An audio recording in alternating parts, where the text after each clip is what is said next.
우리가 방언 기도를 할 때 그 방언 기도에서 나오는 엄청난 충격파는 사탄이 기겁을 하고 도망을 가게 할 뿐 아니라 그들의 모든 묶임의 계획까지도 완전히 파쇄하며 파괴한다는 것을 말씀드렸습니다.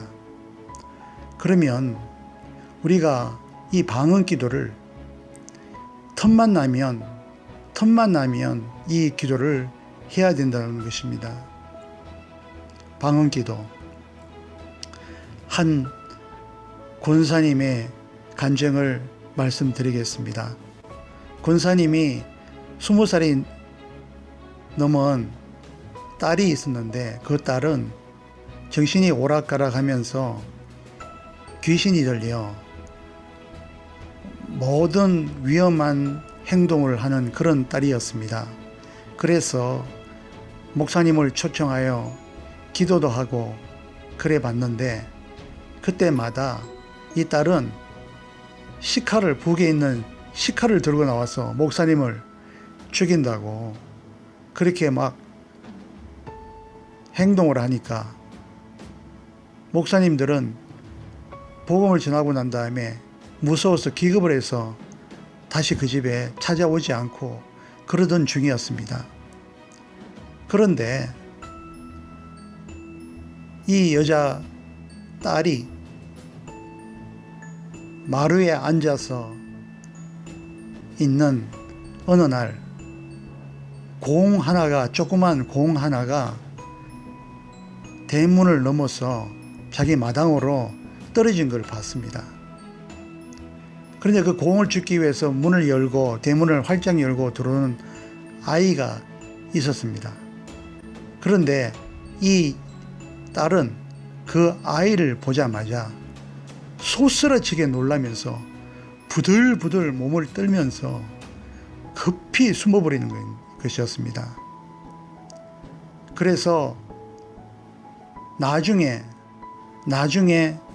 이 아이가 가고 시간이 흘러서 이 딸이 정신이 다시 돌아오고 깨끗한 정신으로 돌아오고 그 엄마 권사님한테 이제 엄마가 말하는 대로 잘 믿겠다고 그렇게 하고 또 교회도 다니게 됐습니다. 그래서 시간이 흐르고 난 다음에 딸에게 물어봤습니다. 왜 그랬냐고, 왜 그렇게 그 아이가 오고 난 다음부터 그렇게 심하게 놀라고 또 말끔히 이렇게 제정신으로 돌아왔는지 그때 뭘 봤냐고. 그러자 그 딸은 이런 얘기를 하는 것이었습니다.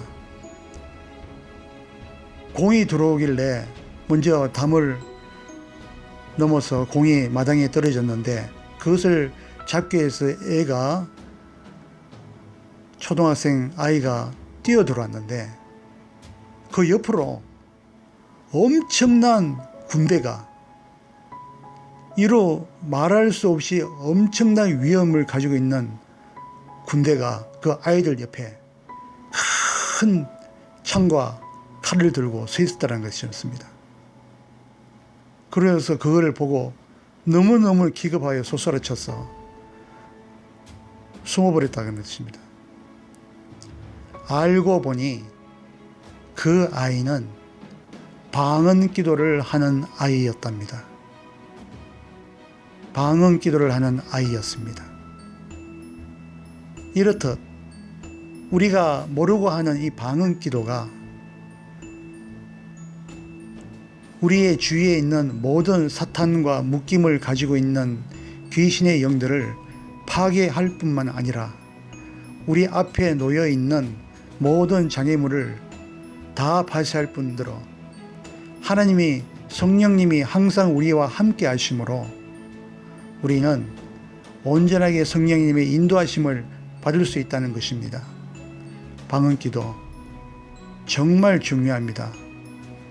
틈만 나면, 시간만 나면 우리가 우리 입으로 말하는 기도 그것도 좋지만 더 나아가서는 우리가 방언 기도를 함으로 인해서 이 세상에 마귀의 권세를 가는 곳마다 기도함으로 그 권세들을 파쇄할 뿐 아니라 마귀의 나라가 파쇄된다는 것은 하나님 나라가 확장되는 거나 마찬가지이므로 우리가 하는 이 방언 기도는 눈에 보이지 않는다고 포기할 것이 아니고 내가 무슨 기도를 하고 있는지 나도 모르니까 이게 뭐야? 그러면서 그만두지 않고 이런 현상이 있다는 것을 분명히 아시고 계속해서 기도를 하시면 하나님께 결국은 영광을 돌리는 이 일이 될 것입니다.